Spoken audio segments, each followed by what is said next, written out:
moment, let's take a few social questions. Let's do it. Okay, so we have something to see here on X who asks, am I seeing a couple of sunspots on the telescope feed?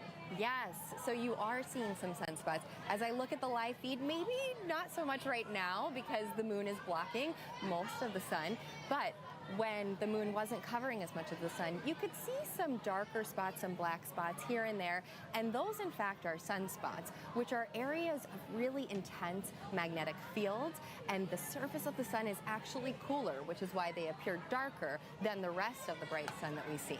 Now, we heard a little bit about space weather and some of that solar activity that's coming towards Earth during, some of the sun's activity, and basically these sunspots are where that activity can come from.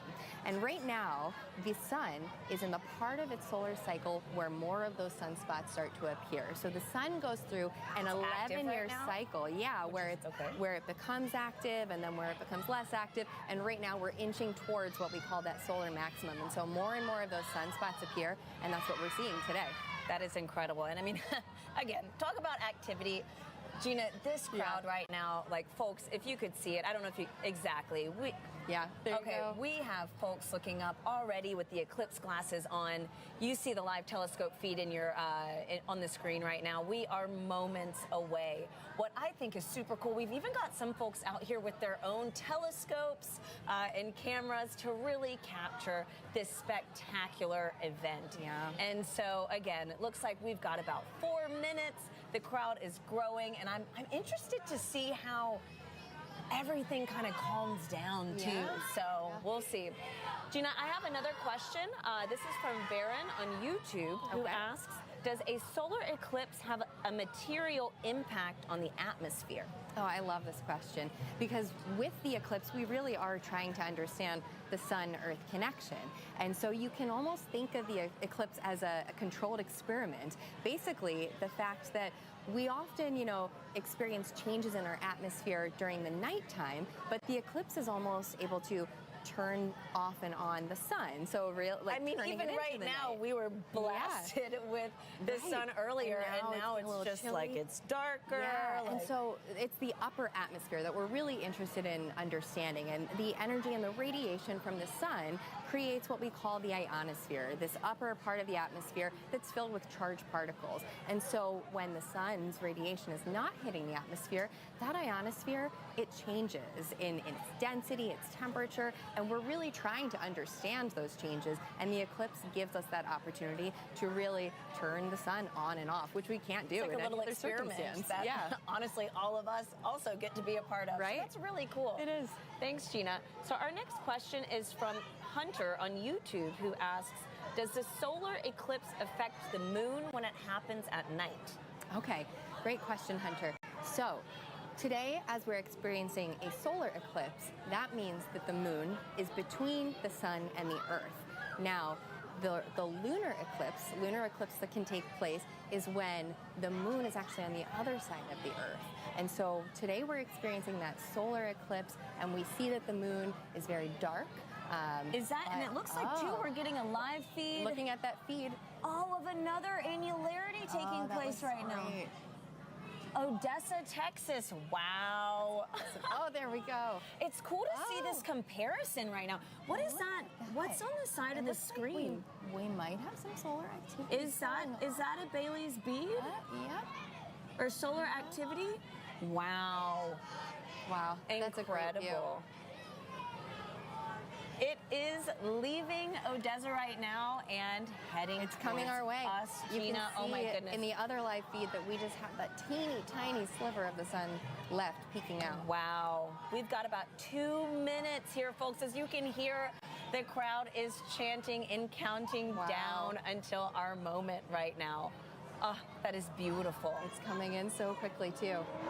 And you can I'm going to grab those glasses so that I have them.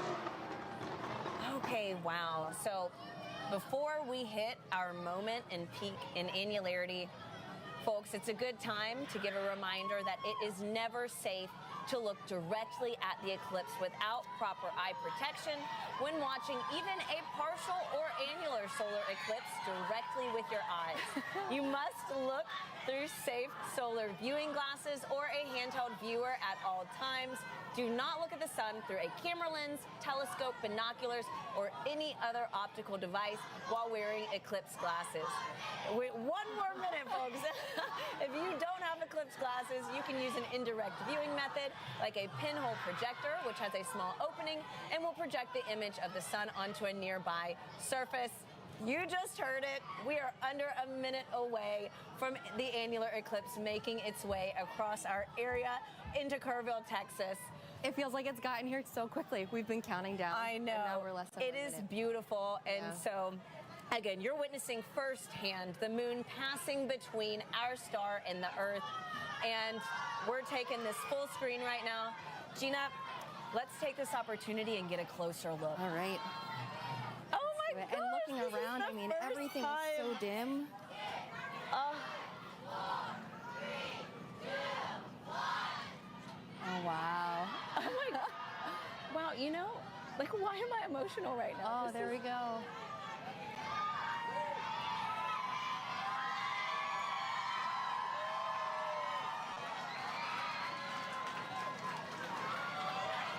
Oh my God, this is. I mean, it doesn't look wow. real. I didn't think I would cry. Like, what the heck is going on? Wow. This is. Wow. It looks great. I mean, You can just see, it looks like a perfect circle of the sun perfect peeking out. ring. It really is that ring of fire that we have here.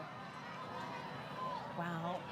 Gina, I thought I'd have goosebumps, but I'm like literally shaking. This is crazy. I know, I agree.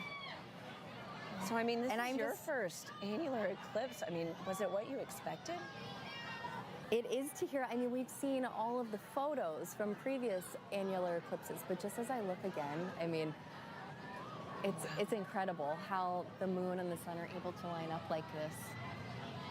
And again, I mean, the moon is way smaller than the sun, but right now it's really giving it a run for its money. It is, yeah. Why is that? Well, so a little fun fact about our moon that's pretty incredible.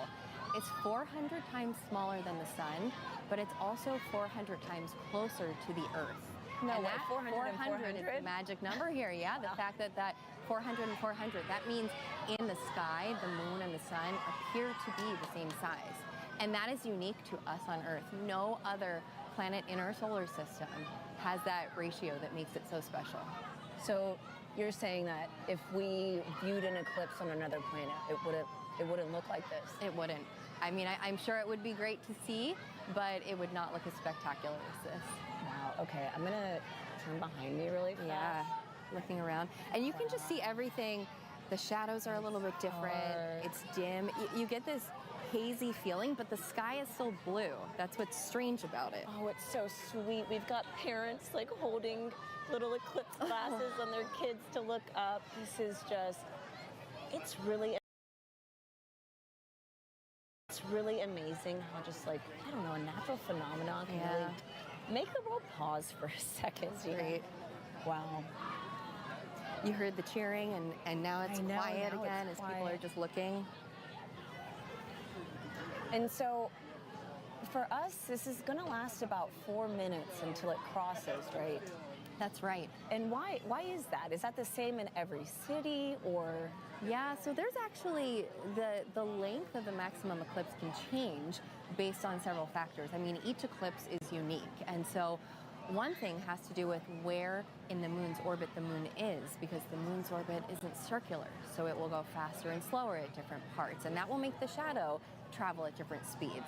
Also, where the shadow is landing on Earth will have an impact, because if you're at the equator, you're going to be rotating much faster than if you were at the poles. And so for that fact, it changes the length of that maximum eclipse too. And that's true not just for annular eclipses, but for the partial eclipses, for the totality, for total solar eclipses as well.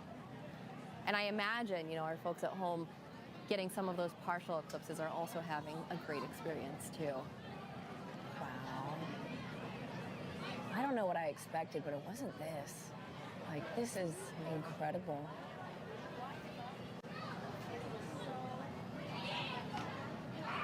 And so, Gina, I'm sure, I mean, you're in heliophysics, sun science. I'm sure some of your teams are studying today's eclipse. Like, Oh yeah, what? absolutely. So, I what mean, kind of science can only happen right now? You know? right. We've heard about the sounding rockets that are experimenting. Oh, you that's know, right. We today, saw one. Yeah. studying the upper atmosphere.